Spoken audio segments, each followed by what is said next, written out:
Good turnout, huh?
Council meeting. If you would, please silence all of your mobile devices.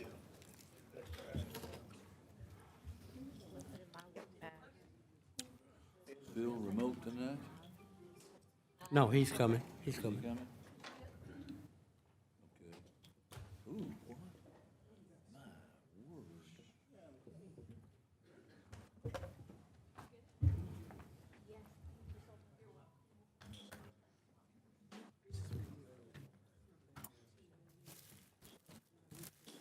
Hey, and then Allison, could you please come forward?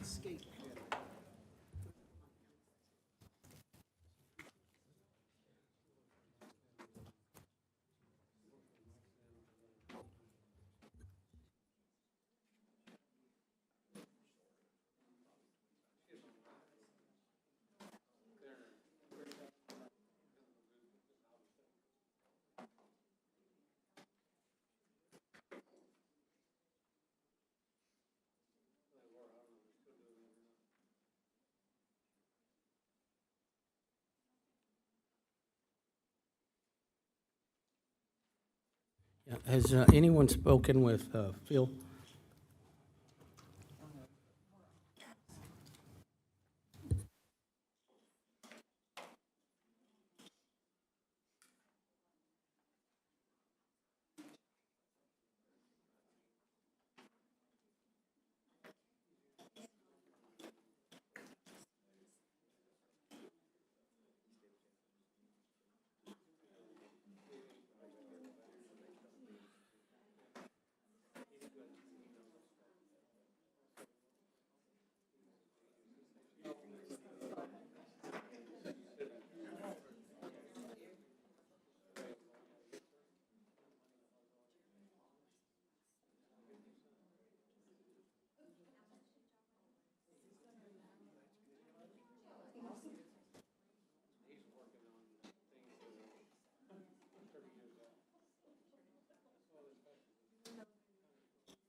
At this time, the mayor will call to order the regular city council meeting for 6 p.m. Tuesday, November the 5th of 2024, City Council Chambers, 201 East Nash Street in Terrell, Texas.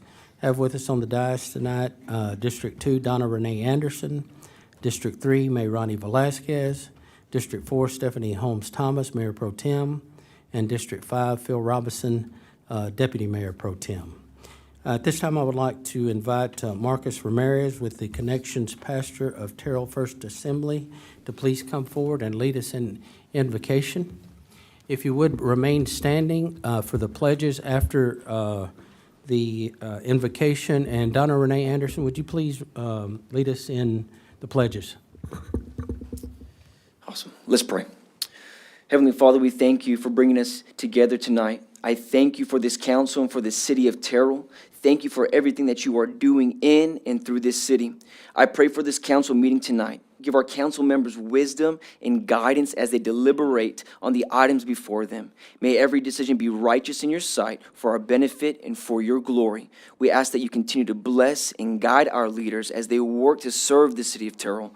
We're thankful for them and we honor you tonight. We pray to all in Jesus' name. Amen. Amen. Amen. Before everyone starts, we always turn to the flag. It's an automatic. And then we say it like we drink water. This is November the 5th. This is Election Day. And on this day, more than any other day, we need to think about what we're pledging to. This is our nation, one nation, under God. So when you put your hand over your heart this evening and we pledge allegiance, then let's pledge allegiance. And so let's begin. I pledge allegiance to the flag of the United States of America and to the republic for which it stands, one nation under God, indivisible, with liberty and justice for all. Honor the Texas flag. I pledge allegiance to thee, Texas, one state under God, one and indivisible. Pastor, if you would please come forward.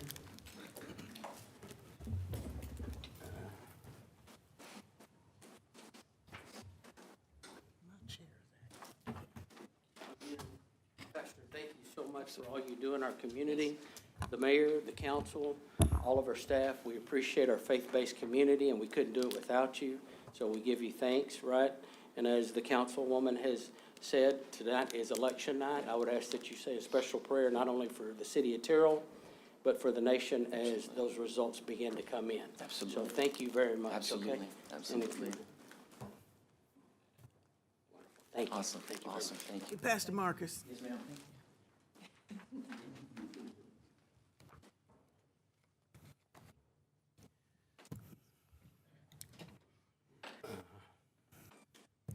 Okay, our next item on the agenda, and before we go further, if you're here to speak during the public hearing, there's no need to fill out a paper, but if you're here to speak on another matter, if you would please fill out a form, and we can allow you to come forward and address the council. The next item on the agenda is mayor and council community recognitions and events. I want to take a moment. Those of you that were here noticed that the mayor and the council received a little gift. This comes from the kids through the TISD district at the GLA. And ever so often, they'll give us a little welcome gift, a surprise to the mayor and the council, because we never know when they're going to do it. But I like to keep them on my desk at home as a reminder of the decisions we're making are for those little ones when they grow up, and what kind of city are we going to leave them? So we always want to say, and if you read your notes, they're so cute, right? And but we want to thank the GLA, Terrell Independent School District, for doing that. Does anybody have any other recognition, other than the fact that we do have British Bash going on Saturday? That's in the Good News Report? Okay, so I'll save that. We have the 14th of this month, TISD is sponsoring Pearls for Girls Okay, and asking women in the community to participate in this exciting event of mentoring sixth grade girls and giving them a string of pearls. So, yes, that's happening. okay. The Association of Breezy Hill Park on November 23rd will be having their Thanksgiving in the park. And we invite everyone to come out, participate in that. Anybody just wants to eat a good Thanksgiving meal, invite them. It's between 11 and 4.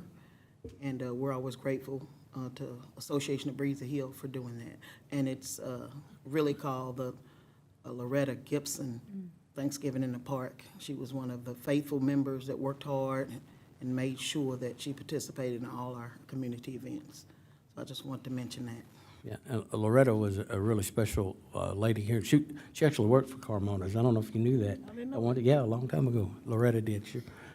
Anyone else? I also think about Loretta, as Stephanie was mentioning it, so I'm glad that it was renamed. A little under the weather here, so I'm going to keep my distance and try to be a little loud, but definitely want to, I want to say thank you to all of our veterans.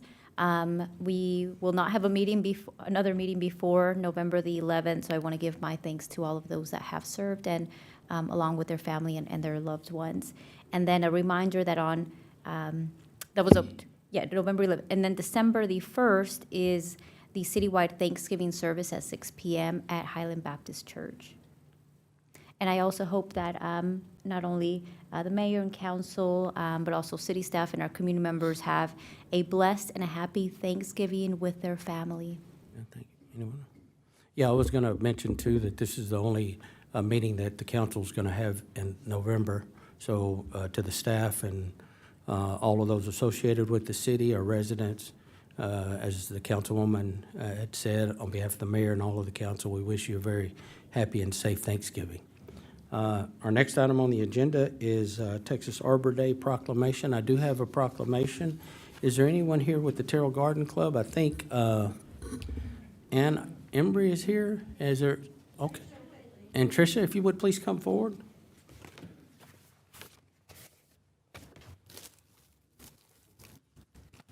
You know how tempted I am? I've got an extra cookie, but I'm sending them home. So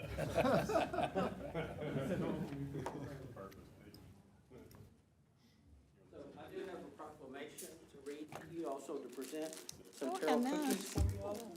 But it reads, whereas Arbor Day is a national tradition to celebrate the planting trees in communities across the United States, and whereas Arbor Day was first established in Nebraska in April of 1872 with the planting of 1 million trees, and whereas as the additional spread across our nation, Temple, Texas held the first Texas celebration in February of 1889, and whereas the state of Texas held the first official statewide celebration in Austin, Texas in 1890, and whereas in 2013, Texas established the first Friday in November as Texas Arbor Day to allow trees time to become established before the Texas heat arrives. And whereas Arbor Day is now celebrated throughout the U.S. and the world, and whereas Terrell Garden Club will continue to commemorate Texas Arbor Day by planting a tree during the month of November in a public or historical location, and whereas Terrell Garden Club is expanding their participation by making a donation to the statewide tree recovery program through the Texas A&M Forest Service for recovery in Texas communities affected by natural disasters. Now therefore, I, Rick Carmona, by the virtue vested in me as mayor and on behalf of the Terrell City Council, do hereby proclaim November the 5th of 2024, Texas Arbor Day in the city of Terrell, and urge all our citizens to join me in recognizing the importance of planting trees for the enrichment of our environment and the beautification of our community, and witness whereof I have hereunto set my hand and caused the corporate seal of the city of Terrell to be affixed this, the 5th day of November of 2024. Thank you very much. Thank you so much. You bet. Appreciate it. Would y'all like to say anything? Would y'all like to- No? Okay. Here, let's take a photo real quick. Oh, sure.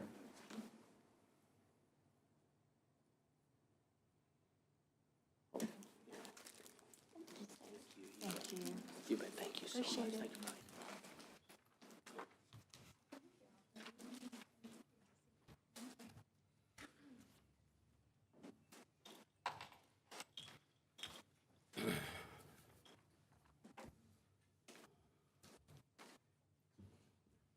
All right, our next item is to hear remarks from visitors. Do we have any? Nope, okay. Our next item on the agenda is a public hearing.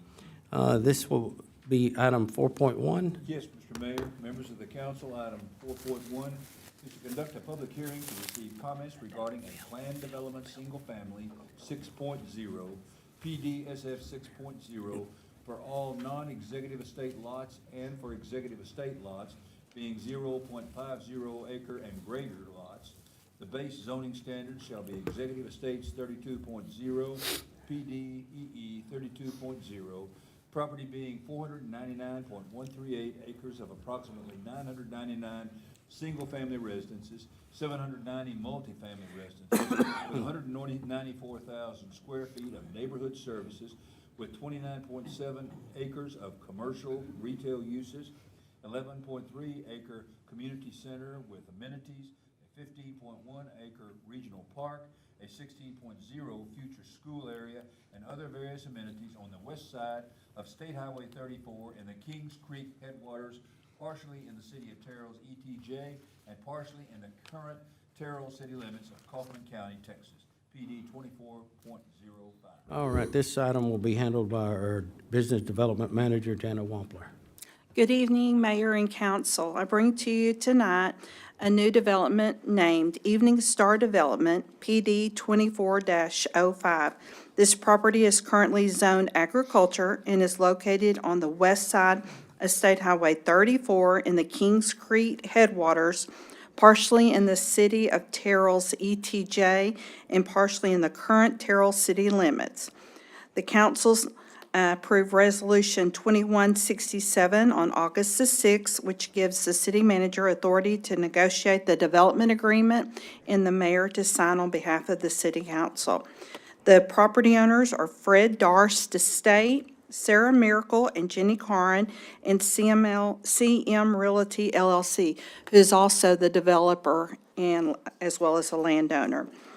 Some background on this, the developer is proposing a planned development with a base zoning, a single-family 6.0, and some executive lots starting at 1/2 of an acre and greater. The base zoning standards shall be executive states for those larger lots.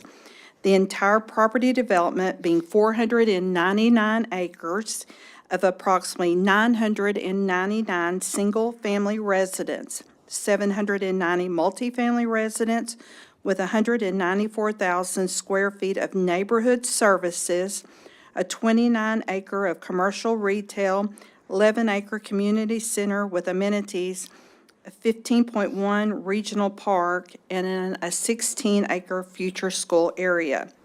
The property owners and developer have requested to voluntarily annex into the Terrell city limits and rezone their property to the terms of our planned development. The proposed zoning would comply with the planned use of the property as well as the City of Terrell's comprehensive plan, zoning ordinance, and all other applicable requirements. 23 letters were sent out to adjacent property owners within a 200-foot buffer zone. We received 14 responses with 8 in favor and 6 not in favor. Staff recommends approval of ordinance 3064 for the planned development 24-05 of the Evening Star Development. This application was presented to P&Z on October the 24th, 24, with a 5-3 vote in favor of this planned development. If you'll turn over to the next page, you'll see the resolution 2167, which gives that authority to continue negotiations on the development agreement. The next page is the conceptual plan, site plan. You'll see Texas State Highway 34 down on the southeast end, and going through the development. The next few pages are some of the items that you're accustomed to seeing, meaning the application, the zoning, what have you. I believe we're all familiar with where this property is located, but I'm happy then after the public hearing to answer any questions you might have. Okay. Thank you, Jana. Again, council, this is a public hearing, so we'll hear remarks from the public, and then at that time, close the public hearing and then move on into the next item, which would give us an opportunity to speak directly with staff on any questions we may have. So at this time, this is a public hearing. The mayor will open up a public hearing to receive comments regarding a planned development of single-family 6.0, PD-SF-60 for all non-executive state lots and for executive state lots in this zone. This zone is the Kings Creek headwaters, partially in the city of Terrell, ETJ, and partially in the current Terrell city limits of Kaufman County, Texas. Is there anyone to speak on this matter? If you would, please come forward, state your name and your address, and we will receive comments. Now, however, this isn't a back and forth. It's just to receive the comments, and then we're going to take it up on the next item. So is there anyone? Yes, ma'am. Please come forward. Again, if you would just state your name and your address, and we'll go from there. Good evening. My name is Sarah Caron Miracle. My address is 6858 La Vista Drive in Dallas, 75214. I'm here tonight to represent my sister, myself, and our two cousins. We are the 4 owners of the property that's to be known as Evening Star Development. The area was part of the original Evening Star community just north of Terrell on Highway 34, and it was also the location of the old Evening Star School. A bit of background, the property on North Highway 34 was purchased by our great-great-grandfather in 1878. We are the 5th generation owners of this property. We 4 current owners all grew up in Terrell. We all graduated from Terrell High School. Terrell is by far and away our hometown and always will be. The Evening Star property has been in cattle production for the last 100 years. We know the cattle business, but we also appreciate the historic nature and the pastoral nature of this property. However, for many years, we've tried to decide what the best long-term plan for the property would be. And so about 2 years ago, we engaged a professional real estate broker to connect us with a qualified buyer and a development team. And we feel now that this Evening Star plan development will be a beautiful extension of our family's legacy in Terrell, as well as a wonderful addition to the growing city of Terrell. It's been our privilege to work with the broker, the development team, but most of all with all of you from the city of Terrell.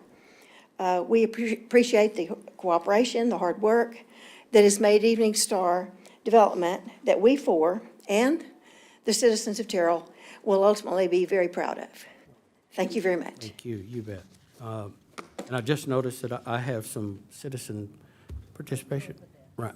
But they can come forward whether, yeah. So if you would, again. Thank you. Yes, thank you, ma'am. So if you're filled out one of the forms, please come forward. Good evening, Mr. Mayor. I'm a big fan of Carmona's. I wish it were still over here on Old Highway 80. And the City Council, my name is Dan Hooper. I live in Dallas, Texas, but I'm a family member of the Porter Jones family, which owns 232 acres on the southwest side of Evening Star. We raised objection along with other landowners for lack of information in the Evening Star development, but we believe we've resolved the majority of that. Our objection in the P&Z meeting was over an easement of a walkway and utility that has been on our property, off our property, back on our property, back off our property, and now is not shown at all. So as long as the City Council passes this plan without the easement, particularly the walkway easement, we will remove our objection for lack of information on the development.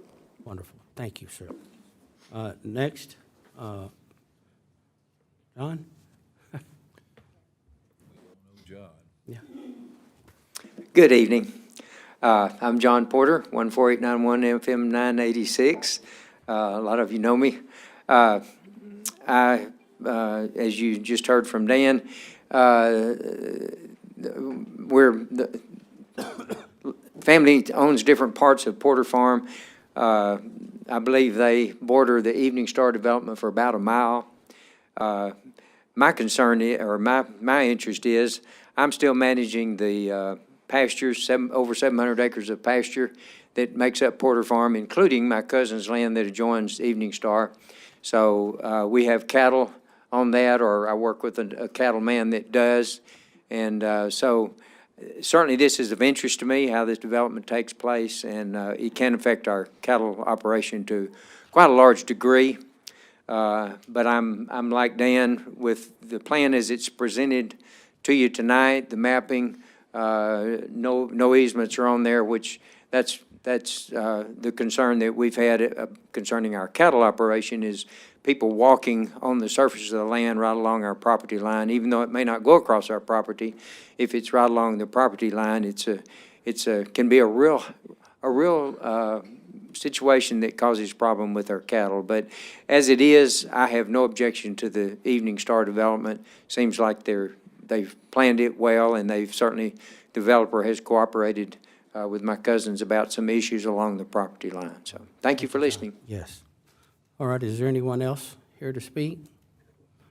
All right, at this time, we will close the public hearing. Again, we'll move on to item 4.2. Yes, Mr. Mayor, members of the council, we bring to you tonight on first reading ordinance number 3064, an ordinance of the City Council of the City of Terrell, Kaufman County, Texas, providing for the creation of a planned development mixed-use residential under the provisions of Section 31A, Appendix 2, zoning ordinance of the City of Terrell on certain real property consisting of 499.138 acres of land out of the BBB and CRR Company Survey, abstract number 67, Kaufman County, Texas, and more particularly described by metes and bounds in 3 general warranty deeds attached hereto as Exhibits A, B, and C, and the conceptual site plan attached hereto as Exhibit D, and under the terms and conditions specified in Resolution 2167 attached hereto as Exhibit E, and a building standards described and attached as Exhibit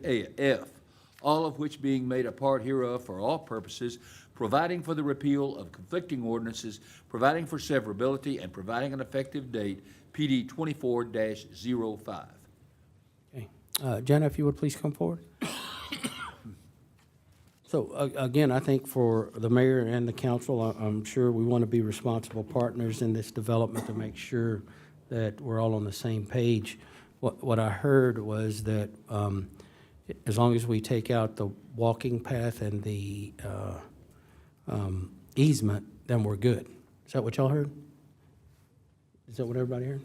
Yeah. So what would we need to do?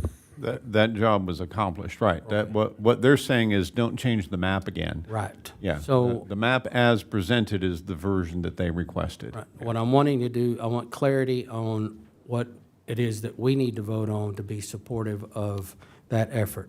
Yes, Mayor. Tonight, you're voting only on the planned development on the subject parcel that's owned by the 4 property owners. Right. And everything, the use, the zoning, and the use for that property itself. Okay, all right.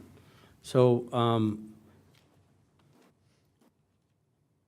I guess my question is that the approval of the planning and zoning was a different map than the one that we're looking at. That's correct. So legal, do we have to reject planning and zoning, or what do? We just make the, You'd be, remove you'd be voting on the ordinance as is before you presented? tonight. Ordinance number 3064. That's Just the correct. way it is. Yeah, Just the and, way it and- is. Okay. and Mayor, just from a process clarification, it's because the owner of the land said, yes, we like that update. And so therefore, we're bringing it to you with the update because it's just like a motion and I'm typically- just trying to be I clear know, that this is not different than what the owner of the land would want. I'm just making clear that typically what happens with zoning cases, we either approve what our planning and zoning did, or we reject it. And you're telling me that all we have to do tonight is pass the ordinance? That's correct, Mr. Mayor. Jana? Yes? so Yeah. All this, I'm sorry, Mayor. Yeah. I apologize. So, the only thing we're doing is the easement and all of that is gone, and all we're doing is this. And, That is correct. okay. Just Now- for the property itself. Okay, now, this is another issue. On page 4 of your presentation, Yes, ma'am. it talks about 23 letters were sent out. Correct. I think in the second line, it says 11, but in parentheses is 14. Okay, that should be 14. Okay. And I apologize for that area. It was No, I'm just 14. thinking, you Were know- returned. Okay, and, no, I'm just saying for us to be on point, so Yes. nobody says something Yes. squirrely. Yeah. And Councilwoman, those were 8 yeses and 6 nos. Yes. on the Yes, 14th. so do we, so 8 neighbors said yes, 6 neighbors said no. Correct. And in the council, in your meeting, it was 5-3? Yes, ma'am. In favor of the planned development. And during that discussion, now, Jana, I do not want to sound harsh. I think I'm Okay. sounding harsh. I don't want that. I'm trying to get an understanding. So what was the discussion? How was that split 5-3? What was the concern with that disagreement? It was the confusion about the walking trail.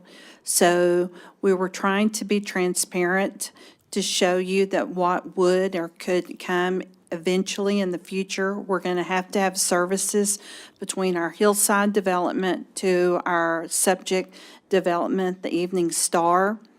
And we know that we're going to buy that area land and fee at some point. Where it's going to fall, we don't know.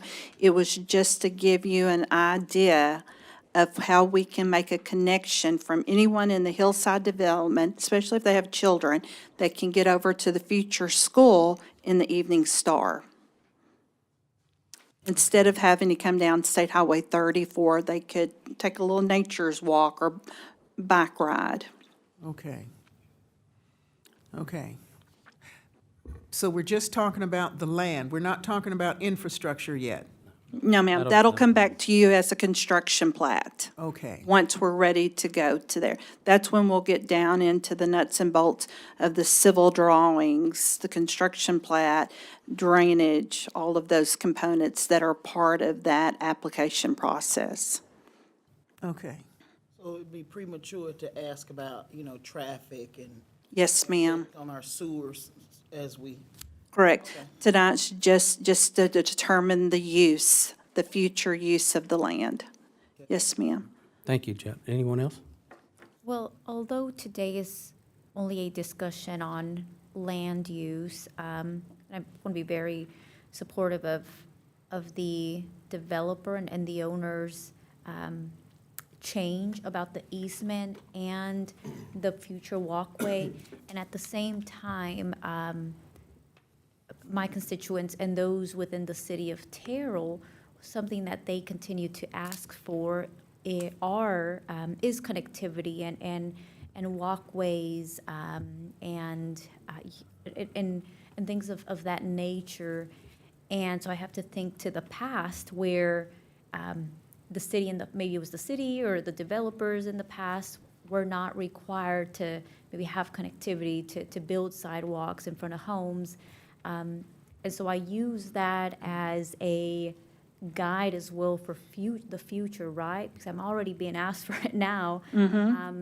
Well, I understand that the development itself includes the sidewalks and includes parks, and I really do appreciate that, and I believe the families that will live there will as well, including those that probably already live in the city of Terrell that will look to move to their next home in that development. A part of me is still disappointed, but hopeful that in the future we are able to create connectivity. It sounds like it won't be with this project, but I do have that hope for the future. Thank you. Thank you. Anyone else? Jana? I do just want to commend everyone involved, including our staff, for putting together a development plan that meets everyone's needs, for hearing out the needs of our community members, and addressing the concerns that were expressed. I think that's really key to making these kinds of things work. Mr. Porter was actually my Sunday school teacher at First Baptist Church, he and his wife Carolyn, when I was a kid. So, I do have a bit of a sort of a, emotional sort of feeling and connection to the idea of that area of our city being rural. And I do want to express a bit of ongoing concerns about our city becoming overdeveloped. But I trust those who've held this land for generations and their plan for it. And the fact that they're working together to find a solution that works. We're talking about, a fifth generation owner of the property, 100 years of cattle production. If they see fit for this land use. I think that's the right thing for Terrell, and I just commend everyone involved for putting together a development deal that works for everybody involved, so. Yeah, I agree. They Thanks, worked everyone. real hard on this. 100%. All right, thank you, Jana. Is there a motion on ordinance number 3064? Motion to approve ordinance number 3064, as presented. Motion, is there a second? Second. We have a motion from Phil Robinson, Deputy Mayor Pro Tem District 5, a second from Mayor Ronnie Velazquez, District 3, to approve resolution, ordinance number 3064 as presented. Is there any further discussion? Hearing none, all those in favor, let it be known by stating aye. Aye. Any opposed? Nay. Ms. Anderson?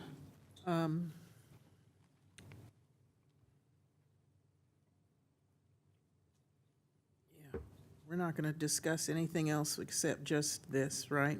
Yes. Until everything else happens. We won't know about anything else until they plat it. Is that correct? Yes.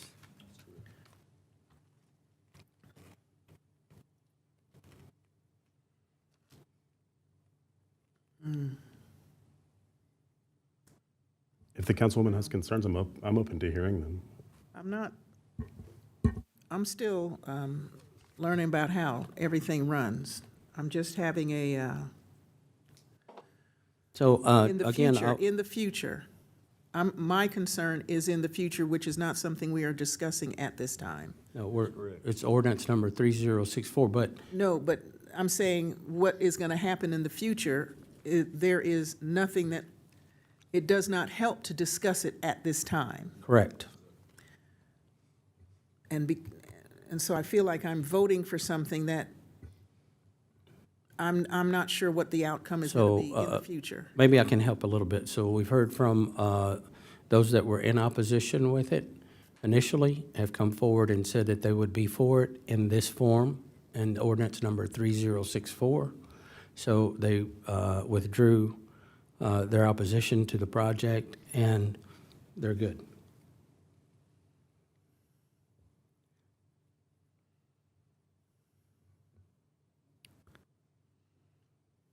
I'm going to say,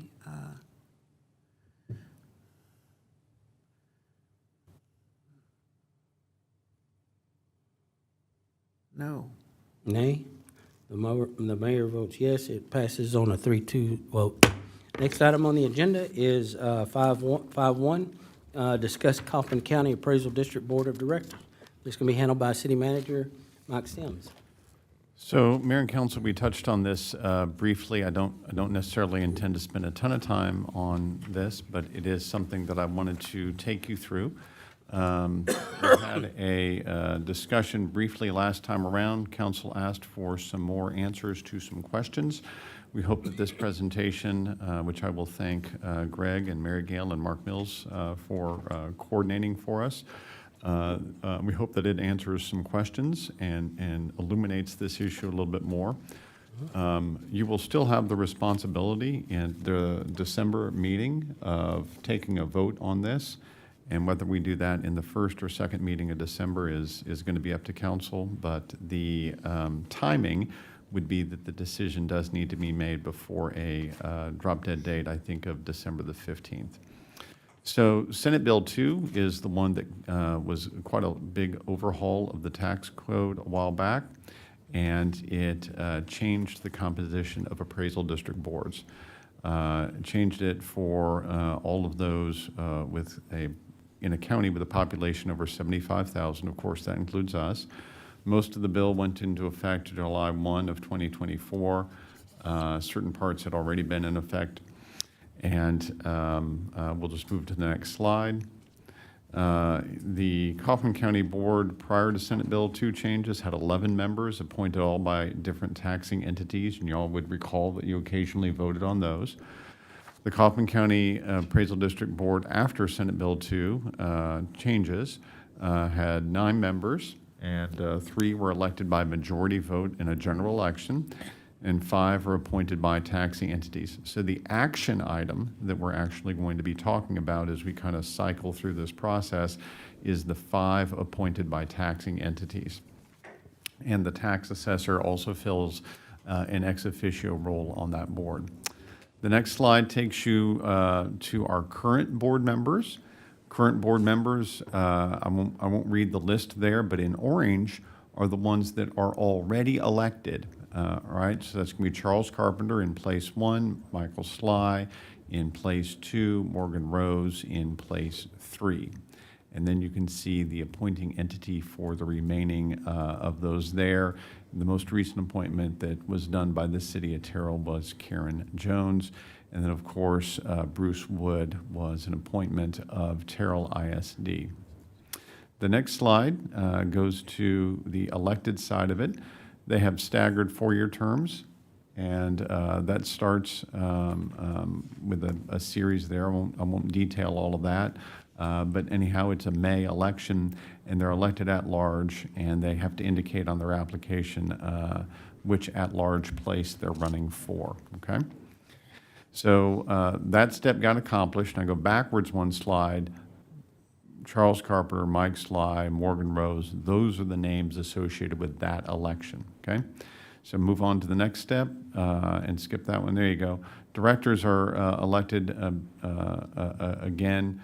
The final election is the November 2026 one. That puts them on their regular schedule, but they're already in that starter position, okay? The next slide is, again, just a little bit more. This is the next round of, okay, more about the elected ones and how it staggers in, and finally gets down to the final 4-year terms after all of that happens. And they'll draw lots, and it's sort of like what we did with the Paddock board, right? You got to get them staggered, you got to have a adjustment process to get them to the staggered part. The next slide is the appointed directors. Okay, so now I really got to get my thinking hat on. The term of a current appraisal district director in service December 31, 2024 is going to expire, January 1, 2025, okay? Not later than this December. If we're participating in this, and that's us, we're going to try to appoint 5 directors. 2 are going to be a 1-year term, it's drawn by lots, and 3 are going to be for 3-year terms, and after they cycle through that, they'll all be on 4-year terms. Okay. So directors are going to be staggered 4-year terms after they cycle through all of this, but we've got 5 to appoint. So the next slide is a little bit more detail on what we talked about last time. Each taxing entity that's entitled to appoint a director receives an allotment of votes based on this issue about their percentage of tax levy, okay?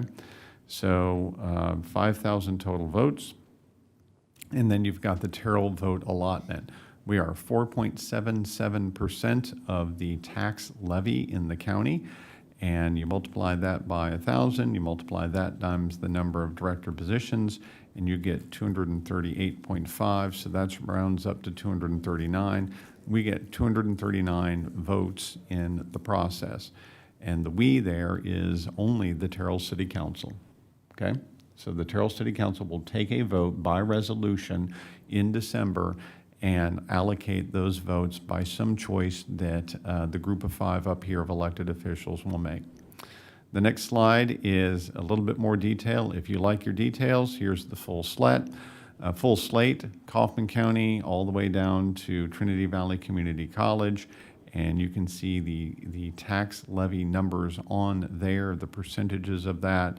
And then you can see the number, and you saw the last column on here last time. And so, as we talked about last time, Kaufman County's got 1,247 votes. Forney ISD has 1,559 votes. Mesquite, City of Mesquite's got 20 votes. City of Forney's got 244. And then down here, City of Terrell, you can see our 239 number, and Trinity Valley Community College, 157. So those are the votes by entity. And I should also mention that Terrell Independent School District you can see on there is 434 votes, okay? So, keep that in your mind. Go to the next slide, and you can see the candidates. This is the same list we looked at last time. Council asked for a little bit more information on each of the folks. You've got Bruce Benham, and he's the Kaufman County Appraisal District Vice Chair, and he is associated with the Bank of Forney. He's associated with Citibank of Forney. Robert Dobbs is the current chairman of the Appraisal District, and he's an insurance agent and works with the Farm Bureau. Don Griffith is a current Kaufman County Appraisal District, Kaufman Central Appraisal District member, former Kemp ISD board member, and you can see some of his other qualifications there. Adam Holden is a city council member, and I believe that's with Crandall. And then Cecil Houston is mayor pro tem in Combine. Danny Kirby is going to be again, I think that's a Crandall City Council member and vice president of Cross Country Mortgage. Delana McLaren, City of Combine City Council member. And then Scott Rogers works with a construction group. Bruce Wood, of course, is a Kaufman County Appraisal District Board member, and if you know Bruce Wood, you know his resume is really long. We summarize it here as ISD Superintendent, former county judge, and he's the current chairman of the Terrell Economic Development Corporation. And then John Zabby is the Appraisal District Secretary, and he's a realtor out of the Forney area. So those are your current candidates. Those are the folks that you get to select from in order to allocate your 239 votes. The next slide is, again, just a summary of that. Allocated votes may be cast for one or more candidates, so it's just the council's decision-making, however you would like to allocate those 239 votes to the folks on the prior page. It has to be by resolution, so we'll attempt to draft a resolution for you to let you take a look at that, and any feedback you give us would be helpful there. Votes must be cast and resolutions submitted to Kaufman Central Appraisal District before December 15th, so there's your deadline. And the ones receiving the most cumulative votes from all entities will be appointed to serve on the Kaufman Central Appraisal District Board of Directors. And that's your summary. So happy to answer any questions from there. Does anybody have any questions? I have a couple. Can we go back to the list of folks? Okay, brief bio. So I've noticed that we've really only got one sort of Terrell representative, in the list. We've got a few from Combine there, Kemp. Are we sure that our interests are being represented well by this board, by this group? Well, I think that the hope would be, well, number one, I think I should point this out. Remember, in the old system, you basically had an Terrell ISD allocated slot and a Terrell City allocated lot. Mm-hmm. If I go back one more slide and I look at that chart, you don't have the numbers in comparison with other voting entities to in some way guarantee that you've got even one slot. Because you need somewhere over 800 votes to get one of the slots. Yeah. And Terrell ISD plus City of Terrell don't add up to 800.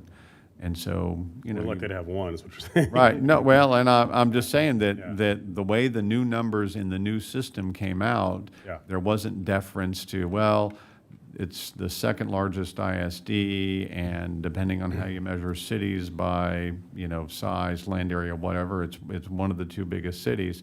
Instead of having that deference in the board structure, now you have a different voting system, and you've really got just one person connected with the City of Terrell who is a candidate. Mm-hmm. Okay. I do know John Zabie. He's a retired Dallas fireman, so I can vouch for his character to some degree, or lack of character, as most firemen. But okay, that's all that I have. Thank you. I had a question. Yes. About Bruce Bynum. Do you know what his association is with A&M real estate appraisal school? I believe he's a graduate from that, and if you'd like more information, we'll track that down between now and then. Yeah, I would like a little more. absolutely. Yep. But, Graduate nurses. okay. Thank you. And these are the names that we're voting on with our 238. Yes, you will be able to select from this list when you allocate your 239 votes. Now, this does not necessarily mean we're going to get the person with only that we want. Is that correct? This is an election. Yeah, I mean, from a strategy standpoint, I would suggest to you, it's your call, probably all of some it in one conversation. basket? I'm sorry, what? Put all the eggs in one basket. Well, no, by all means, that is part of what I was going to say, and the other part was that if you want to make sure you're coordinating with Terrell ISD, that's probably a really good idea, because they got a number of votes and you've got a number of votes, and you probably want to make sure that you're eye to eye with we're often eye to eye with the ISD, but that's certainly a strategy for you. I agree. I was going to make the same suggestion, but we've got till 31st, Oh, the 15th. 15th. It will have to be an action item on your December meeting. Okay. All right. If you would, either reach out to myself or Mike, and let's get some comments on what direction y'all want to move. Okay? Thank you. Next item on the agenda is discuss good news. It's going to be handled by our PIO officer, Allison Walker. I think we said it all for you earlier, but let's hear it again. It'll make it go really fast. Good evening, Mayor and Council.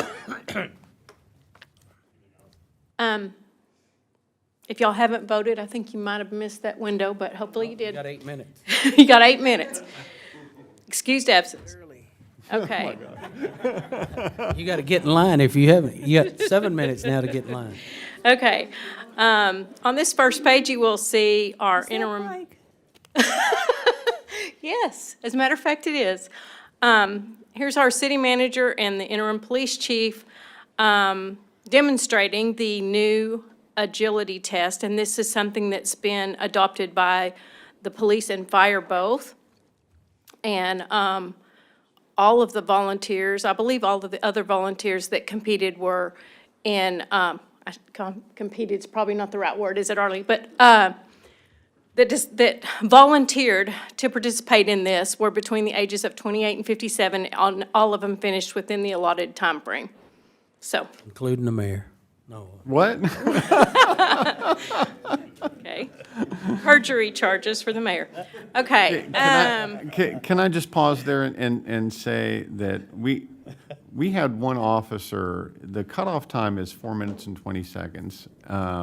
We had an officer, and I'll see if I can say it correctly, who did it in 1 minute and 53 seconds. 1 minute and 43 seconds. I'm going to tell you, you want to see some impressive athletes. You know, some of us old men were just happy to finish, right? Okay, so that dummy is 165 pounds, and a 165-pound dummy after you did all of the other stuff, that's a haul. But to watch our athletic, really highly skilled, well-trained guys, I just have nothing but praise for them. They all could run that whole course, and unlike some of us named Mike Sims, get to that dummy and pick that thing up like that was nothing and drag that 30 feet. And I tell you what, that's an accomplishment, and you should be proud of your police officers for participating in that.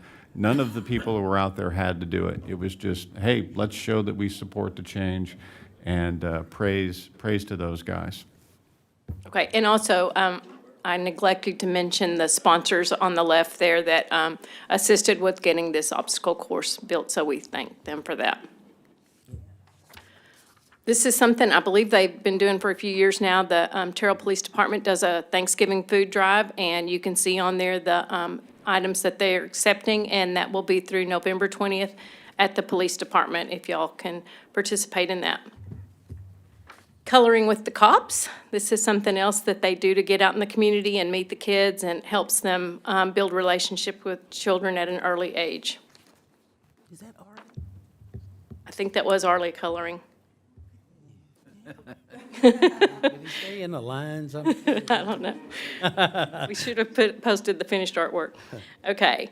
And then our utilities crew members who successfully completed their 20-hour TCEQ safety course, Vonshay Jackson, Lionel Lewis, Charleston Miller, Michael Armstrong, Mario Martinez, and Marquise Jackson. I don't know if I said that right. Okay. This is something that's just in the works. DJ and I have been working to try to get this going, but the North Texas Municipal Water District sponsors a holiday grease roundup, and it officially will begin on November 13th, run through January 12th. And this is just something to help protect our plumbing systems and to prevent sewer backups. So it's an educational piece, but also we are going to work on finding some locations where individuals can actually go and dump the grease. So that's still in the works, but you will see more about it as it gets closer to the start date. And then congratulations to Raylan. She has been promoted to Assistant Director of Municipal Development, and that will be in conjunction with her current role as Downtown Project Manager. She's a Terrell High School graduate, the mother of 3. She serves on the Heritage Museum Board and the BFTS Board and the TISD Long Range Strategic Planning Committee. And just to clarify, her duties and role will, as downtown manager, will remain unchanged. And this is just assisting her with her role as an internal reporting authority, appropriate for her role with Paddock, council, grant agencies, and development partners that we have. So congratulations to her. Congratulations, Raylan. Okay, this is an award for Omega Hawkins. I don't know how many of y'all are familiar with Omega, but she is a fabulous person, and 40 years of service with the Kaufman County Senior Citizens Star Transit organization, first as a director and then later as a member of their board. So she's stepping down to enjoy her retirement, and there's the mayor presenting her with a proclamation and a key to the city. Well, what can I say about this?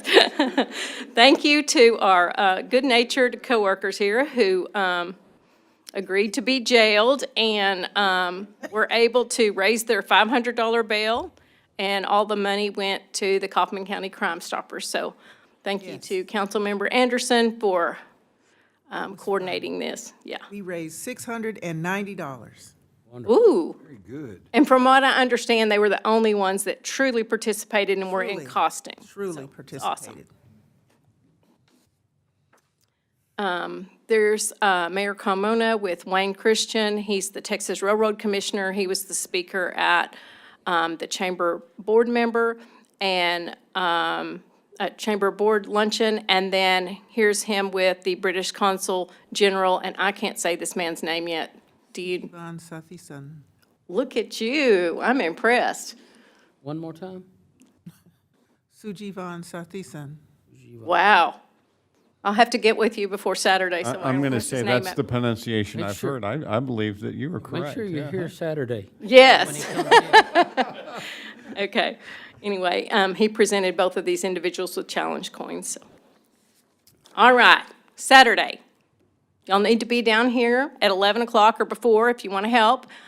We will have our British Bash. This is a really fun event. We'll have music and vendors and our Kids Entrepreneur Market and That's my fault, I'm so sorry. no worries. Lukewarm beer, like beer's not bad enough already. And then the Beatles tribute band.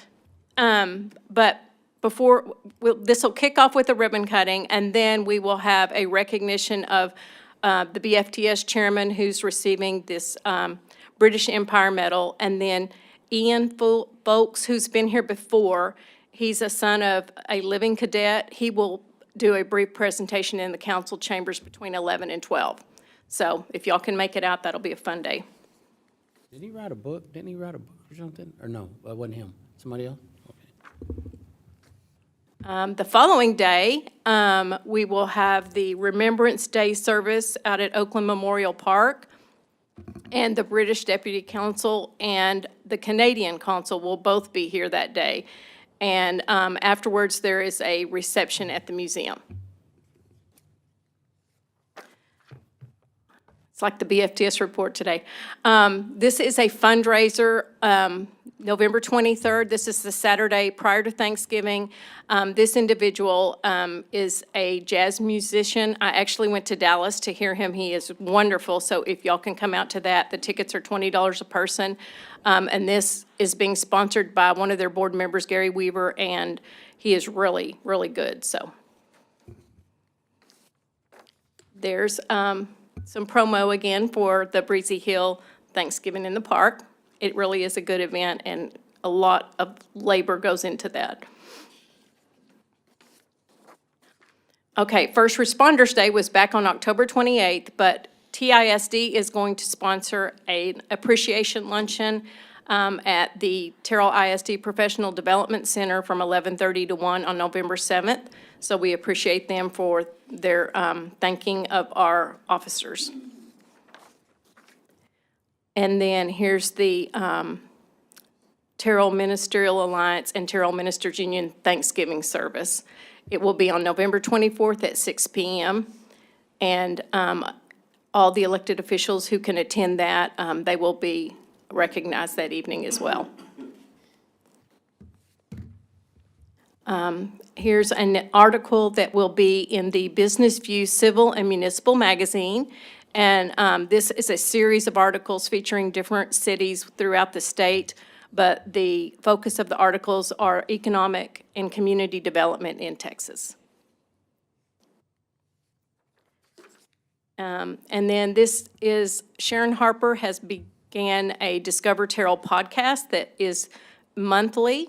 And every month we'll feature something different about Terrell. This is only the second one. November is the second one. So if y'all can tune in and listen to that, you can listen to it on Spotify. But it was really good this month. So I think this was her capstone project for her chamber institute. Yes, there you go. Okay, and here's some yeah, crisp and clean success with our Public Services Department. There's a new scoreboard at Breezy Hill. We've got some new dump trucks. Here's some more pictures from the HMA Street Overlay Project. There's Griffith, Greenwood, Gordon. And then here's some drainage clearing on South Park, Mikulski, and Lover's Lane. That is it. Do y'all have any questions? Thank you, Raylan. Does anybody have any questions, comments for Raylan? You mean, I mean, oh, Raylan. yeah, I got a Allison, I'm promotion, sorry. thank you. I'm looking at Raylan, I'm sorry. For Allison? You're welcome. Thank you, Allison. Thank you. Next item on the agenda is 6.2, discuss Paddock Board recommendation for incentive and performance agreement for Downtown Lease Assistance Program and Downtown Revitalization Matching Grant for 115 Westmore Avenue in Terrell. This is going to be Raylan Smith. really is Rayla. I know, right? This time, yes. Thanks, Allison. Yes, yes. You're welcome, Mayor. This evening, I've got a couple of Paddock agenda items for you. This first one will be a new type of presentation. The Paddock Board has recently approved, based on their grant approvals or the grants that come forward, what will come forward to City Council is actually a performance agreement where we will lay out what the expectations are for the tenant or the property owner, the amount of the grant, whether that be for lease reimbursement or if that's for construction reimbursement, et cetera. And it will basically just kind of lay out some of the terms, some of the agreed upon terms between the Paddock recommendation and also to make sure that the tenant understands. The first one in your packet is for 115 Westmore. And for those of you who don't know, this will be the future Lula May French Bistro. This is in the first floor of the Hummingbird facility, which is, if you'll remember, the Hummingbird facility is the apartment complex downtown, used to be the old community junction. So she has already met with the fire marshal and building official, well on her way for building permits. She's hoping to open in January after the holidays. So the first grant that was approved by Paddock is the Downtown Lease Assistance Program. Some of the details of this performance agreement is that she is eligible for up to a 20% reimbursement per quarter. The recipient shall remain under lease contract for a period of 12 months following the approval of the certificate of occupancy.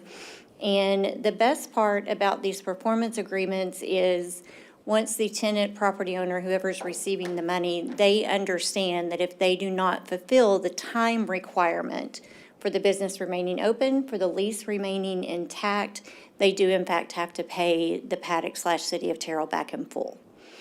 So this just kind of puts some teeth into, we definitely want to continue to support these businesses, but if it looks like you can't meet your end of the agreement, that they would be able to come back to the city. The second agreement in your packet is done the same way.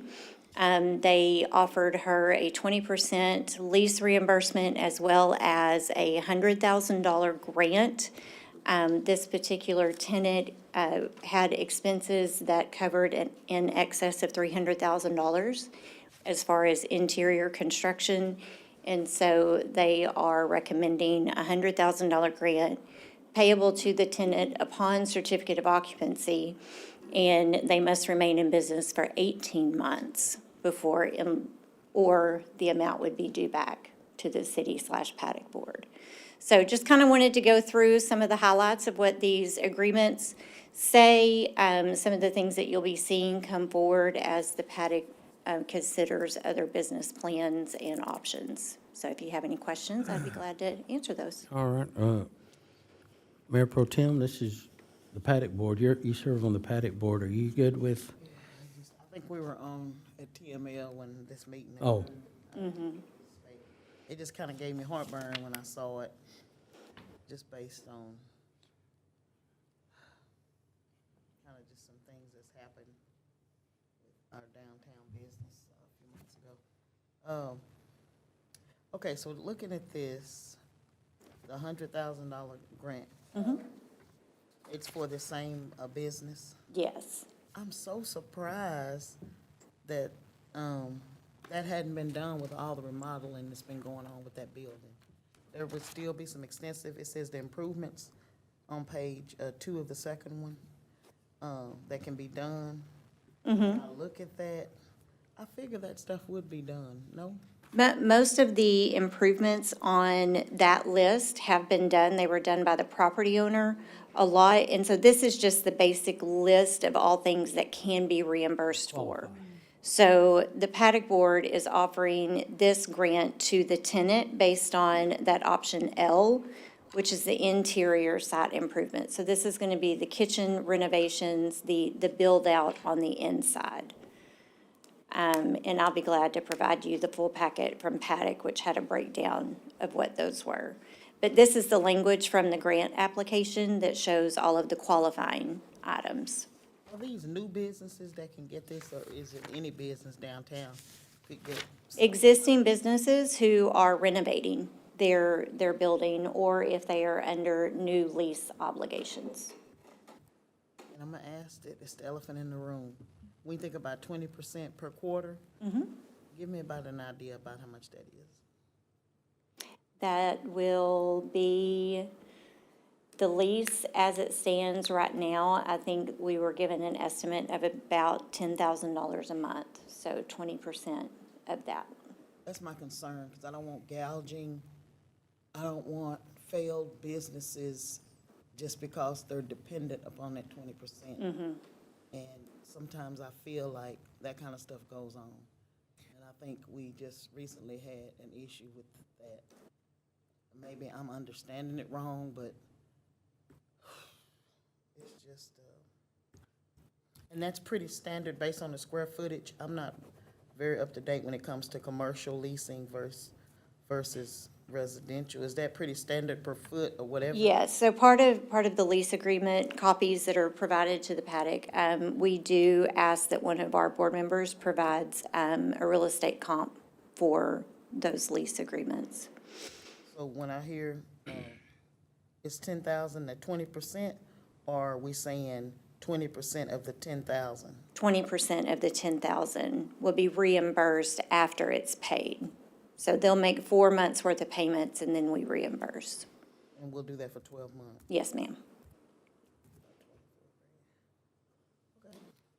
So, did you say Paddock did approve this? Yes, Or is it these were, unanimous? yes. Okay, go ahead. I do share some of the councilwoman's concerns because, you know, like she mentioned, there have been issues downtown with some tenants, you know, paying high rent for the area and maybe counting on some of these funds as part of their reason for signing a lease potentially. I just want to make sure we're not sort of incentivizing tenants to sign leases downtown that they're not able to pay in the long term. What I will say, this particular tenant that came forward has been under a lease agreement with this property owner for over 90 days. And this lease reimbursement would not go into effect until approval of their CO. So you're looking at, they would have been paying lease on that property plus construction costs for 6 months before they're reimbursed. There is another business coming forward to Paddock at the end of this week. Same situation.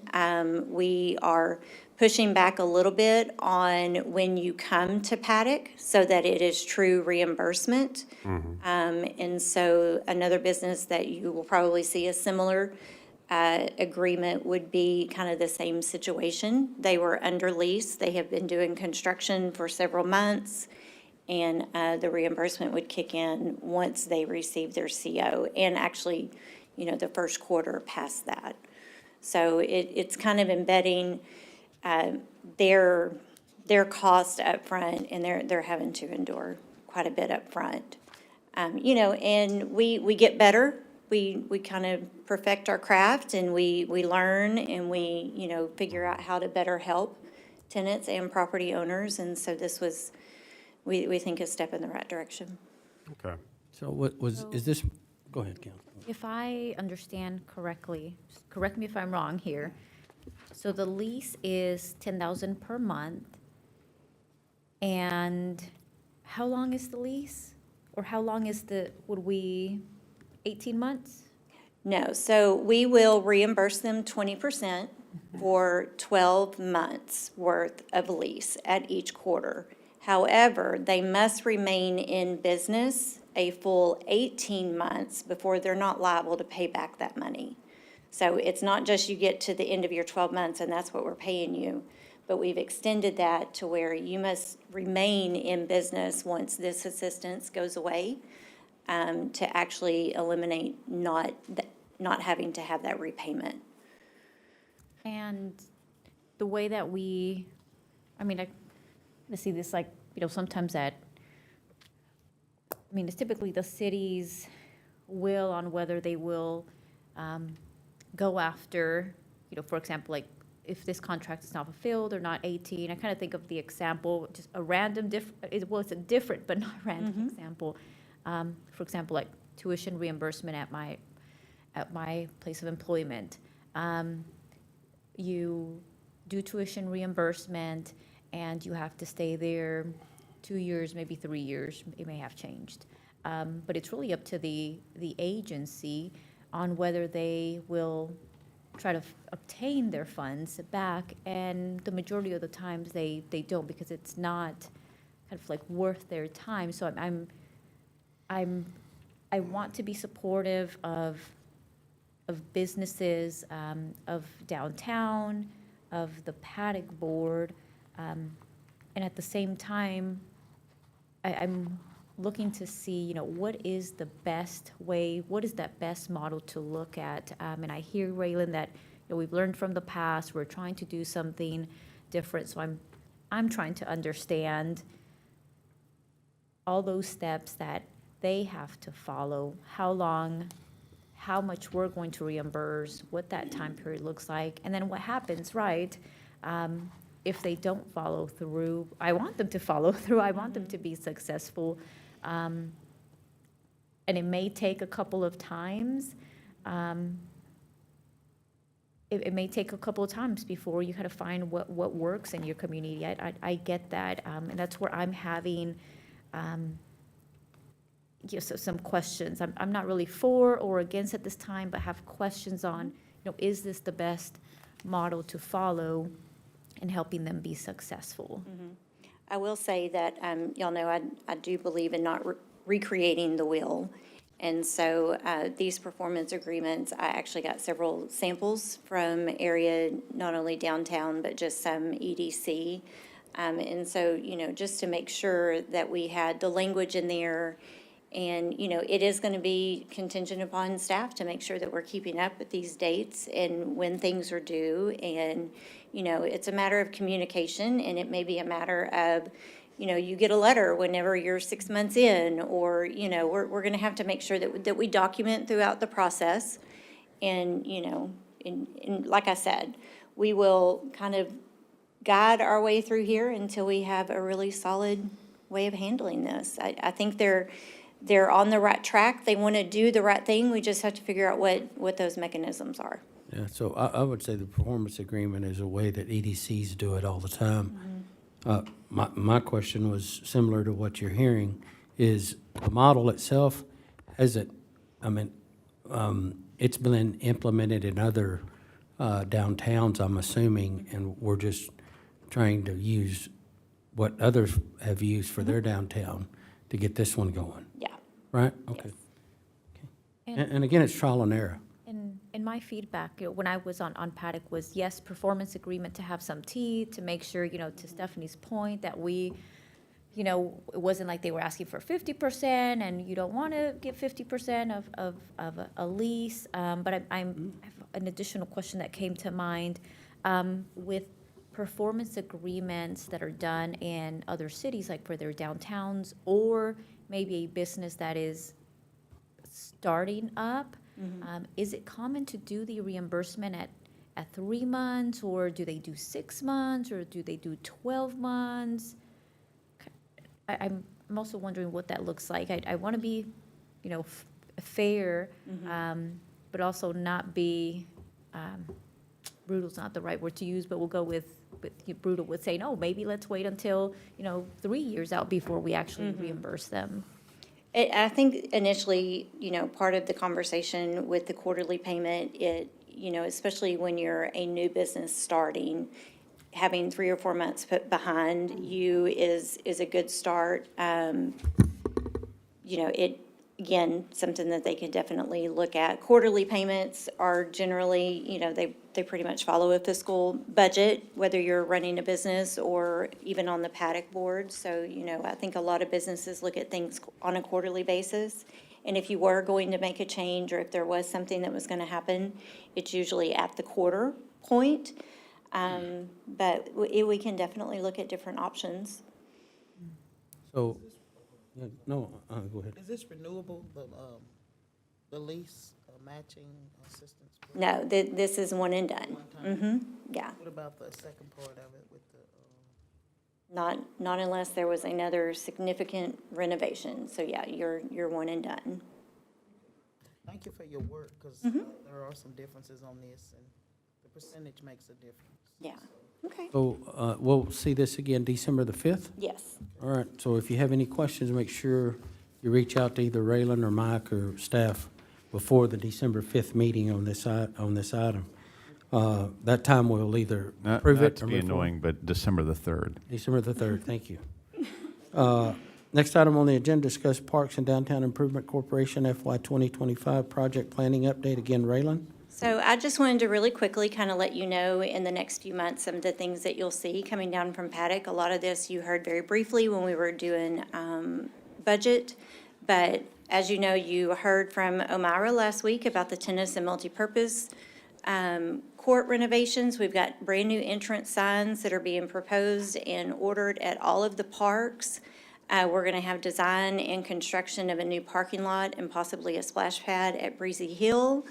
You will see disc golf being installed at Bengill Park, and we are going to bid for different irrigation possibilities for Bengill Park softball and soccer fields. So those are just some of the things that I wanted to let you know the Paddock Board was talking about. The different projects that we hope to continue this year, big is going to be the Adelaide and Moore Parklet Design and Construction, which will be accompanied by a grant application. Also, Rockwall and Moore, we have a grant application for that one too. A brand-new idea, which we're very excited to pilot at a local establishment on South Adelaide, is going to be a portable / temporary patio construction. We have gone in and talked to a business owner about the possibility of them giving up 2 parking spots right in front of their business, and we are going to have a wooden patio that is absolutely, completely temporary and can be picked up and folded away and put away. But when it's laid down on those parking spots, it has the railing that they need, and it will provide for some outdoor patio space at a couple of our establishments. So we're really excited about that and hope that we can kick one of those off by our December 13th downtown event. And then just a month or so away, we'll talk a little bit more about Chrissy.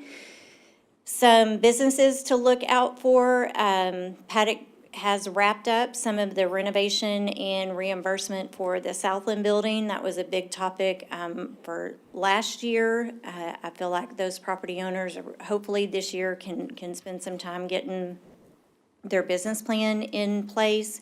Lula May, which you just heard about at 115 West Moore. We also have a new bakery, which I'm not going to pretend like I would just embarrass myself to say the name. However, it's going to be here at the Wells Fargo building, and Paddock is actually hearing from this group on Friday. They have been under construction for the past 3 or 4 months, and they're hoping to open in December. Hickory Roots got a brand-new sign, and we also still have architectural and engineering design services happening at the BMT Center, which is on That's South gonna be Rockwall. fresh bread. Yes, ma'am. Put on. So those are some exciting businesses that are coming up. So that was just a quick report to let you know what would be coming forward. I have a question. Yes. I look at everything you have listed, which is great. What is the thing about the possibility of the splash pad? Is it some kind of concerns there based on? No, that's just, I don't want to promise construction of the splash pad this year, but the design will definitely take place, yeah. I do have one question about the splash pad as well. I love the ongoing improvements to Breezy Hill Park, and I think it's become a real gem of our community. I do feel like if we're going to invest in construction of a splash pad, it would almost be beneficial to have it in a more, centrally located or retail commercial area, maybe like in the downtown park area. That way, it kind of attracts people to the town center. You're also attracting people down to like shop in local businesses, as opposed to being isolated in a park environment. I would just prefer to see a splash pad in a more kind of retail-ish area if possible. If you would like to take credit for that idea, we are actually going to propose one in the new town square kind of silo area. Right. So this year, as you start to see some of that greening phase come forward, we're looking at what space we can use in town square just for that. Great. Yeah. Thanks, Riley. Also, I brought back some information I gave to Councilwoman Holmes Thomas about a skate park. Oh, okay. Yay. All right. I'll add that to the list. I'll put on my helmet and knee pads and I'm gonna hold you to that. all 911. I want to see that. Raylan, what is the timeline for the entire irrigation project at Bengill, the softball and soccer fields? So the plan for that is that Glenn and his staff would put together a bid, and hopefully within 30 days would have quotes for Paddock so that they can look at how they might be able to lock in a portion of that or all of that if we grouped everything together. So he was going to get some quotes on different ways to get pricing for that, and Paddock will look at if that's going to be a this year expense or push that to fiscal year '26. Okay. I'm glad to hear that the bidding is happening fast. And I also want to keep in mind the soccer schedule, like the practices and the games and all of that. But my ask would be to have that done sooner than later. And here's why. When I go visit Bengill Park, I see all of the soccer fields being utilized. I walk over by the pool, and then there's a group of young kiddos and families utilizing that space with no soccer, like net equipment, other than what they bring. And then I go over to the tennis courts, and there's an adult team that is using the tennis courts to play because there's lighting there as well. When I go over to District 4, over at Arlie White, during the week, you will have 2 different soccer teams for little ones practicing at both ends of Arlie White. And then on a different day, you will also see football players, little ones, practicing there. So I want to, it sounds like we have a couple of different projects we're working on, but my ask would be to prioritize those projects that benefit the existing needs. I don't know what else to say other than I see the definitely need and communicate I want that to back. be proactive and help meet the need that I'm seeing that is to some extent going unmet. And at the same time, working with, passing on the information and working with Mike and Glenn and yourself to help address some of these needs at this time.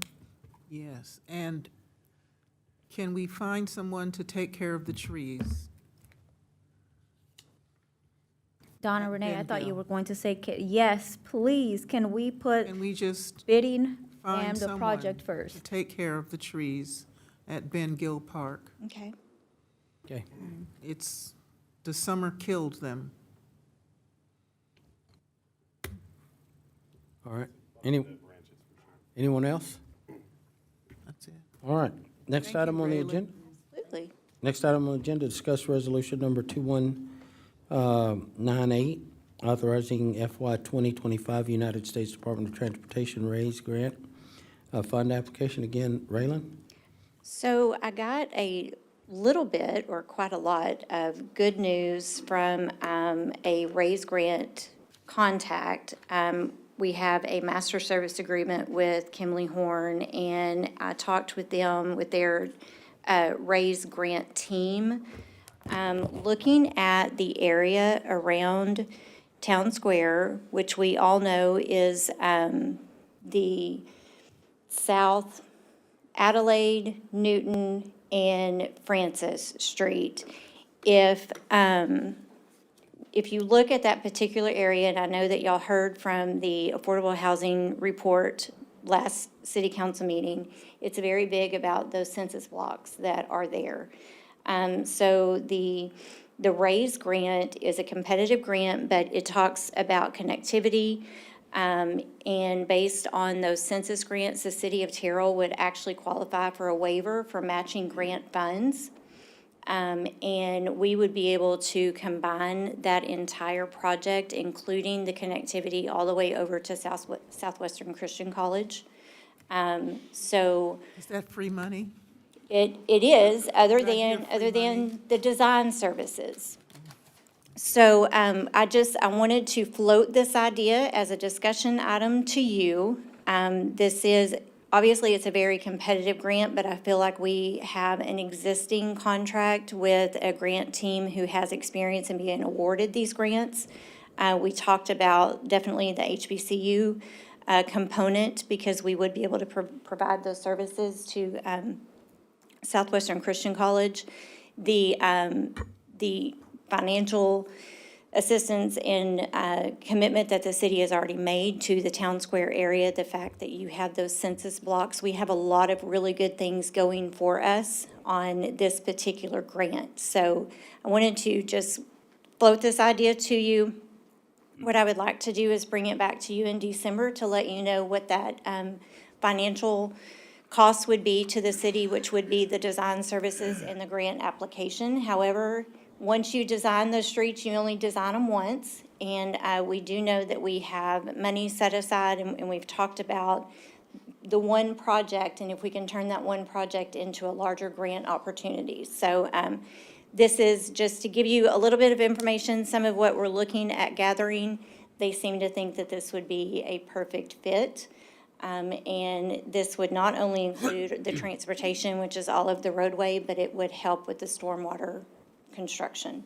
I love the idea of Yes. connecting Southwestern Christian College. Mm-hmm. One of the things that the other grant writers aren't going to be able to do is have a HBCU connected to their grant. I think that'll put us over, I hope that would put us over the edge, and a commitment to Southwestern Christian College that I've always had with them is to get them more inclusive into the city. As we grow, they should grow as well. So I like that idea. So I'll bring 100% supported by that back to you, but I wanted to throw that out there for you in case you had any questions. And we'll see that again when? In December? Okay. And Raylan, oh, Based on this diagram, have we made sure we've included every area that's necessary? Are we leaving anything out as far as connectivity? You feel pretty confident that that's all the areas we need to include? We are looking at, are there any other streets that could be included when we're talking about the project as a whole? But this will be the base.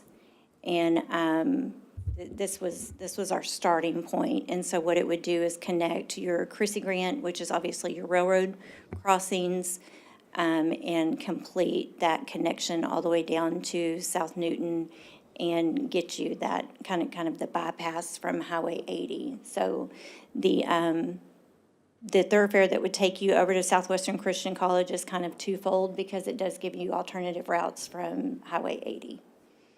And then when you look at the red line where Newton is, when it extends over and ends on the west side, is that Rockwall? Yes, ma'am. All right, thank you. I would also add that another one or two that we will be investigating. Imagine taking that yellow line, scooting it down Ann, and then taking West End all the way over to Bradshaw, right? Because Bradshaw is going to be my other connection to the quiet zone. So you can make kind of another little loop down there. Now, did I just increase the grant size too much? Yeah, we're going to have some stuff to explore and figure out. But there are a couple of other ones that, as Raylan said, we'll beat this up a lot with our consulting firm and with any grant folks with the agency that are willing to talk with us before it gets final. Raylan, what is the timeline from here's when it's submitted and here's when the announcement is made and then here's when the design, like what specifically for the design, would that be FY '25, FY '26 that we would anticipate if approved that the design, or do we have to do anything else to design since we So already? for your grant application, we are expecting the NOFO to drop mid-December. This grant application will be due mid-January. Generally, it's 3 or 4 months before you hear anything. Because we have done a lot of conceptual work around Town Square, and we've got some really good cross-sections to work with. Once we, decide definitely the streets to include, we would like in the grant application to show at least 30% design complete. Because our grant application, we would hope would be for construction. And we want to be as construction-ready as possible. So you would not find out about your award until probably summer or maybe even towards budget time next year. And we would still have to complete design, so you wouldn't be under construction until fiscal year '26. December 26.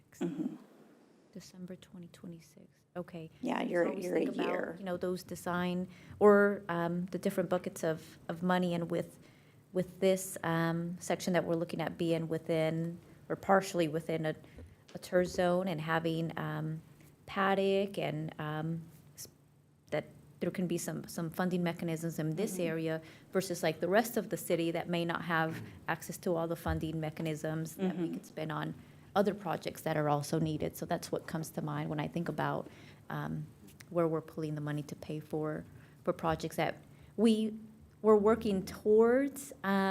So it's not something new, working towards, but also thinking about all those other projects and Right. where's my money at for those projects. And just to make sure you understand that, of course, staff will be coordinating this. DJ Brower brought forward the $14.5 million opportunity where it's $10 million of grant and $4.5 million worth of subsidized loan with Texas Water Development Board. Remember, that's in the same geographic area, so I'm certainly not making a commitment by saying this, but I am going to say that, of course, we will be analyzing these streets to see whether or not there are sewer lines underneath of them that need to get replaced, repaired, whatever the case might be, because obviously it would be handy to use the other grant for that in advance of putting anything that would be new pavement down. So not sure what we'll find, but we'll do the evaluation. I want to make sure you know we'll do the evaluation. Definitely a lot of coordination. Sounds like it, thank Well, you. I want to make sure I understand this. So this funding will cover Francis, Adelaide, and Newton over to Rockwall. That's what we're talking about? Yes, including the yellow. I thought we already had connectivity there. This would be new roadway and any of the stormwater that needs to be picked up as well. The high point here would be that we would be able to, and Raylan will give me a dirty look if I overly commit to it. What we'll be aiming for in our grant application is to make all of these concrete curb and gutter with sidewalk. And we'll see if we can get that across the goal line with the grant agency.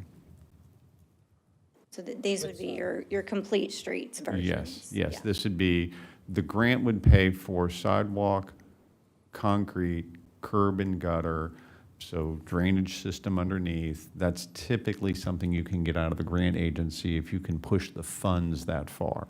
If the full funding isn't available, then there'll be tough choices to be made. But that would be the goal for the yellow, the purple, the orange, and the red on this map. And that's why I mentioned that we don't want to just run off and put concrete on top of something that DJ will come back 6 months later and say, oh, I need to rip that up and put a new sewer line in it. So we'll be smart. We'll do our checking and double checking before we dig giant holes. What is this street south of Newton? Is that Rochester? Look like, No, so Newton, remember Newton has that little dog leg in it, and actually even that map is a little bit goofy to read, right? Because It's a little exaggerated. yeah, remember that Newton includes a little chunk of Medora, and this map isn't. I'm not reading it as 100% right because this is the old route for Newton instead of the new route for Newton, but. Again, details are fine to make adjustments to. Newton doesn't go straight. The blocks don't line up straight. So Newton has that wiggle in it now. There'll be a wiggle in it later, but we'll be applying for a little chunk of Medora and all of those little adjustments necessary to get that done. I just want you to be mindful of our citizens. It would be great. That's why I asked you, was this inclusive of everybody, of everything we need? Because I still don't want to be committing to things that just is going to clean up our drainage because we have interest in it.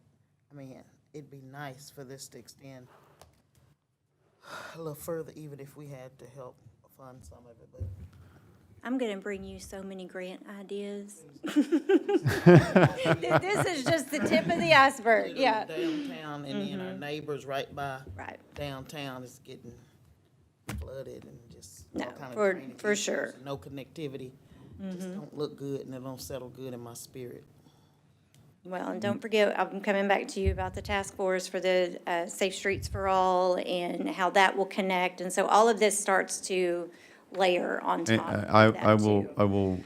I hope echo that by saying, remember that council will have opportunity, and you'll probably get some strong encouragement from staff. Let's say we're successful, and Raylan's grant application is rah-rah 100%, and you see that you're really going to be able to do all that we would ever want to do on these group of streets. Whenever you put something underground with stormwater, it makes it very amenable to say, aha, I may not be a city with a grant to do the road extending down Ann or extending down Medora or whatever it might be.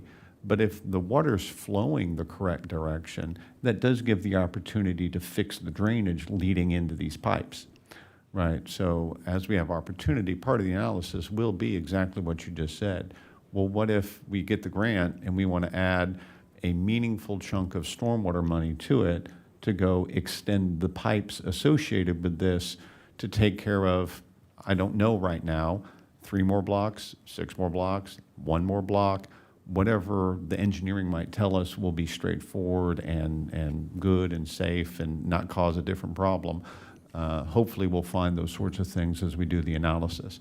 Job one's to get the grant, and so all the pressure on the Assistant Director of Municipal Development, and hopefully we'll be successful there. Great questions. Well, I want to say that me and Councilmember Holmes Thomas, I think we're saying the same thing in 2 different ways, where my request to city staff and council isn't go for grants only for the downtown project. My request is go for grants that will help all of the city in Terrell, whether that's the eastern part of Terrell, the northern part of Terrell, the more southern, the east, and not just going for grants that are going to benefit the new project in the downtown area. So that's what I'm also trying to get across very clearly, that's not District 3's request. That's not what our Right. constituents are asking for, at least those that I speak to.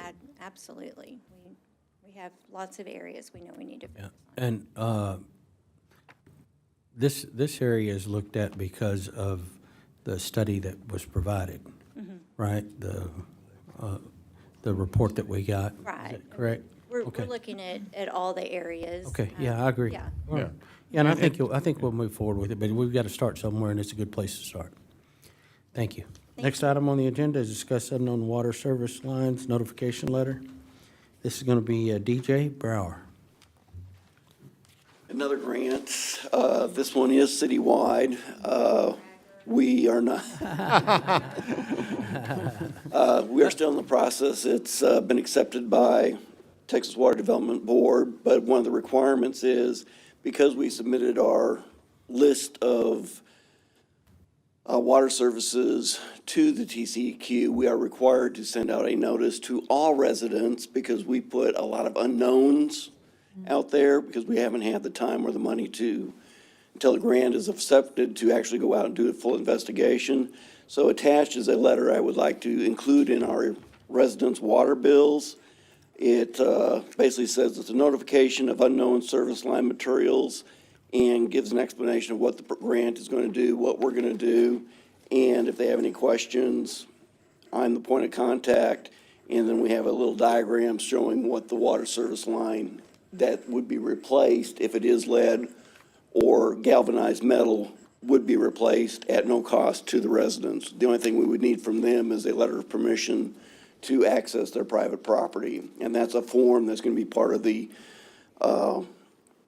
construction documents that, once we identify which houses have lead lines or galvanized lines, and we would actually replace. I know that right now we have at least 9 residents in the city of Terrell that have it, but I think there's a few more since Terrell's 150 years old. Right. And basically anything that was built before 1980, it may or may not have lead lines. So I'm just asking for wanted to give you notification that we are going to send out this letter, and if you have any comments or changes you want to see made, we will be glad to make them before, if you can get them to me this week, we will get this letter out and included with our utility billing that goes out on the 15th. So it's going to all residents. water customers, but it doesn't apply to all water Correct. residents. And that's stated in there somewhere, I'm guessing. So this is the information in the letter required?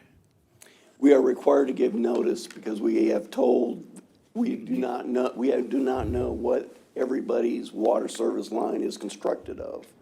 So because we put all these unknowns, EPA is telling us we want to notify everybody in the city of Terrell that we don't know what your water line is composed of, but we are going to investigate it later. Okay, so can this go on a 5x7 card with pictures? No, Nope. It's gonna be a letter. we're Has going to to be a include it letter? as the letter. It's going to be on the same size paper as their water bill? invoice, water bill. Okay, I was just thinking that you said you would like us to read it again and then give you some suggestions, right? Yes. Okay, I'll do that. Thank you. Thank you, DJ. All right, anyone else? So with the funding we're trying to get, we will have the opportunity to test more people's, Yes. see the lines of We're everybody. going to test everybody. We are going to identify everybody's water service line in the city of Terrell once we get the funding from the Texas Water Development Board. And that is a 51% grant, 49% subsidized loan of about $5.5 million. And this is just our ability to deliver safe water. Correct. All right. Anyone else? Thank you. Next item on the agenda is 7.1, discuss and consider resolution 2182, authorizing the city manager to negotiate and execute contracts for Terrell Municipal Airport fixed base operator. This is going to be handled by our city engineer, Chris Snap. Council, if you recall, I came back several times and talked about the FBO. Y'all recall what the FBO stands for? Fixed-based operator. There you go. Okay, I talked about some software that we installed to kind of keep up. I'll give you some facts and figures. So we're going to talk about airports, something that you don't commonly talk about here at the council. And I asked each one of you, I said, how many flights do you think come in and out of the airport? And I got a random number. It was mostly less than 100. So we've been keeping tabs since July. Anyone want to take a guess at what the maximum number is now? 1,000. 1 billion flights. 374. Okay, that's the max that we've seen so far. That's a lot of activity. So we've seen it pick up. The activity yesterday was 20. What happened yesterday? It rained. Okay, so we are not an airport that just mainly, for flight schools make a big participant in that, but of the 20, they come in specifically for business. But anyway, as soon as it stops raining, the business picks up, and it got a lot of activity. So we've talked about in the fixed base operator, and that we went out for an RFP for that. And as you recall, we went out to RFP, and if you'll go to, there you go. We came back with two individuals that participated, and we've selected, and you've approved a resolution for us to go and negotiate a contract with them. And what I'm bringing for you tonight is actually that contract is contract with Apex Executive Jet Center that we would use as our fixed-based operator. This fixed-based operator, the current one in the contract was expired October 15th. We have extensions with that till this. With the current schedule right now, with this approval, we're looking for a transition of January 1 of swapping the actual fixed-based operator. So in wrapping up from there, all this will be coming out of the funding of the 2025 operating budget. We talked about this in September, and here today, staff recommends consideration for approval of Resolution 2182, authorizing the city manager to negotiate and execute a contract of Terrell Municipal Airport with the fixed-based operator of Apex. Wonderful. Thank you, Chris. Does anybody have any, well, again, we reviewed this in September. Does anybody have any new questions for Chris on this item? Hearing none, is there a motion on Resolution 2182? I make a motion to accept resolution number 2182. There's a motion. Is there a second? Second. We have a motion from Donna Renee Anderson, District 2, a second from Phil Robinson, Deputy Mayor Pro Tem, District 5, to approve Resolution 2182 as presented. Is there any further discussion? I have a question. Yes. Is our airport military, can military aircraft land here, Chris? It depends on the type of aircraft it is. Our runway is only 5,500 feet long. So it depends on the aircraft that's coming. So you The kind weight of it too as well, didn't you say? I don't We know, can I've seen handle- 737s go on less. That's why. Good pilots, though, that was an emergency landing. Last round of military aircraft I'm familiar with at the airport were some military helicopters that were moving from point A to point B and wanted a brief stopover. And we had, I think, maybe 7 And all fuel. come at Well, once. I Yeah, was they- thinking about Yeah. knowing the length of the runway. I was just wondering, like C-130s, that kind of thing. It would No? exceed the weight No? limitations, Donna Renee. yeah. Okay, Not only is it length, it's also weight. wait, So okay. I'm just thinking of the future. All right, thank you. So we have a motion and a second. Any further discussion? All those in favor, let it be known by stating aye. Aye. Any opposed? Motion carries unanimous vote of the president. Our next item on the agenda is the consent agenda. Council, we may consider all of these items at once. Is there a motion on the consent agenda? I make Motion a to- motion, we approve the consent agenda. We have a motion. Is there a second? Second. I have a motion from Donna Renee Anderson, District 2, a second from Phil Robinson, Deputy Mayor Pro Tem, to approve the consent agenda as presented. Is there any further discussion? Hearing none, all those in favor, let it be known by stating aye. Aye. Any opposed? Motion carries unanimous vote of those present. Our next item on the agenda is to adjourn into executive session in accordance with Section 551 of the Texas Government Code to discuss the following. Section 551.071, consultation with attorney. Section 551.072, deliberations regarding real property. Section 551.074, personnel matters. And Section 551.087, deliberation regarding economic development negotiations. We are now in executive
way here.